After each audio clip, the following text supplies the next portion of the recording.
When the lecture was set up at Pinner's Hall, if he did but preach for unity and against division, or unnecessary withdrawing from each other, or against unwarrantable narrowing the Church of Christ, it was presently said he preached against such and such persons. If he did but say that the will of man had a natural liberty, though immoral thraldom to vice, and that men might have Christ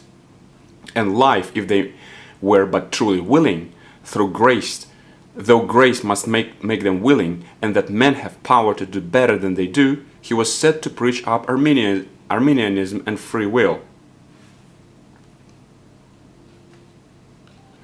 And on the other hand, when he in public told the people that they must not make the world believe that they were under greater sufferings than they really were, nor be unthankful for their peace, and that they ought when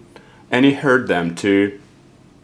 love and forgive them, and see that they failed not of their duty to them, but should not forsake the owning and just defending by scripture evidence the truth opposed. Some of the high church party in a printed account told the world that he bid the people resist and not stand still and die like dogs, for the falsity of which he was forced to appeal to the many hundreds that heard him. Nay, he was aspersed even after his death, for it was reported that in the latter part of his life, even till he died, he was in great doubt and trouble about the future state, that he inclined to think that there was no future state at all, and ended his days under such a persuasion, in his no small trouble, he having written so many things to persuade persons to believe there was, which was abundantly answered by Mr. Sylvester in his preface prefixed to the history of his life and times. His life to the honest people of Kidderminster, who had the prime of his strength and the flower of his labours, was very remarkable. He told them in the preface to the Saints' Rest that the offers